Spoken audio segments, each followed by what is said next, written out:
છે અહીંયા. આજે રવિવાર હતો અને વરસાદી માહોલની અંદર ચાપડી તવા ખાવાનું મન થયું તો રસાવાળું બટેકાનું શાક બનાવ્યું છે અને ચાપડી તવા બનાવી છે. ચાપડી છે બનાવી લીધી છે. આની અંદર ઘઉંનો જાડો લોટ નાખ્યો છે, અંદર જીરું, વરિયાળી અને મીઠું, અજમો. તલ નહોતા એટલે તલ નહોતા નાખ્યા, ખલાસ થઈ ગયા હતા.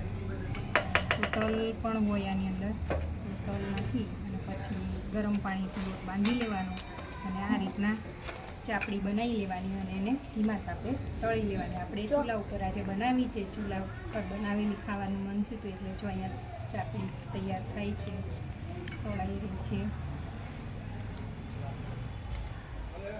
એકદમ ધીમા તાપે બને ત્યાં સુધી તળવાનું.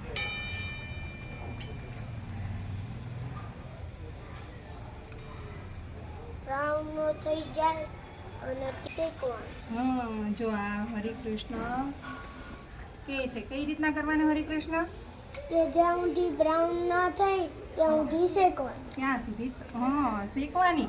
અચ્છા, આમાં હરિકૃષ્ણ નહીં આવડે. હે તને ચાપડી આવડે બેટા બનાવતા?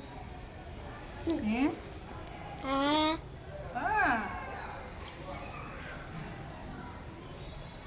તો આપણી ચાપડી છે ને એક ખાણો તૈયાર થઈ ગયો છે. એને કાઢી લઈએ. બ્રાઉન થાય ત્યાં સુધી અને બહાર નીકાળવાનું. એને એક બાજુ મૂકી દઈશું. જો આવી રીતનું થાય બ્રાઉન પછી જ નીકાળી દેવાનું. જો દેખો, જો આવી રીતે થઈ ગયા.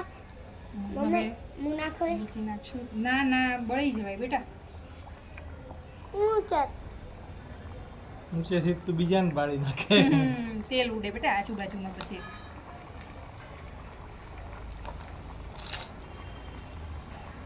તો હું ખાલી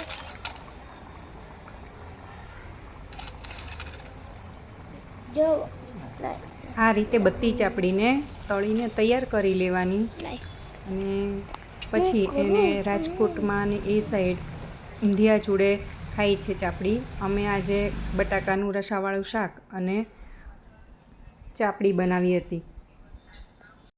બટાકાનું રસાવાળું શાક અને ચાપડી તૈયાર થઈ ગઈ એટલે મહારાજની થાળી તૈયાર કરવાની ચાલુ કરી દીધી. મહારાજનો થાળ તૈયાર થવા માંડ્યો. અહીંયા બટાકાનું શાક ને ચાપડી અને મસાલાવાળી છાશ મહારાજને જમાડવાના હતા. આજ તો મહારાજને પણ રાજકોટની નવી ડીશ ટ્રાય કરાવી હતી અને સરસ મજાની મસાલાવાળી છાશ જોડે જોડે મહારાજને જમવામાં પીરસી હતી. મહારાજને થાળ જમાડીને પછી બધા બેસી ગયા જમવા માટે. રવિવાર હતો અને વરસાદી માહોલ હતું એટલે બાળકો અને એમના પપ્પાને એમ થયું કે આપણે પણ ચલો આજે વરસાદની વાતાવરણમાં બહાર જમવા બેસીએ. તો બધા બહાર જમવા બેસી ગયા. એટલામાં ઇન્દ્રદેવને પણ થયું કે હું શું કામ બાકી રહી જાઉં, તો હું પણ જાઉં જમવા માટે. આજે તો રાજકોટની ચાપડી અને બટાકાનું રસાવાળું શાક જમવા. તો ઇન્દ્રદેવ પણ હાજર થઈ ગયા અને વરસાદ પણ ધોધમાર આવી ગયો હતો અને એક બાજુ વરસાદ વરસતો હતો ને એક બાજુ અમારું જમવાનું ચાલુ હતું. તો એ વરસતા વરસાદની અંદર જે જમવાની મજા આવી છે એનું તો શું કહી શકાય, એના માટે શબ્દો નથી. એટલી મજા આવી ગઈ હતી. અને આ જો એના પપ્પાને તો એવી મજા આવી ગઈ ને એમણે તો ચોળી અને પછી જમી લીધું અને મેં પણ બાળકોને પીરસી અને જમવાની તૈયારીઓ કરી દીધી હતી. તો આ સાથે મારો બ્લોગ પૂરો થાય છે. જય સ્વામિનારાયણ. ગમ્યો હોય તો સબસ્ક્રાઈબ કરવાનું ભૂલશો નહીં.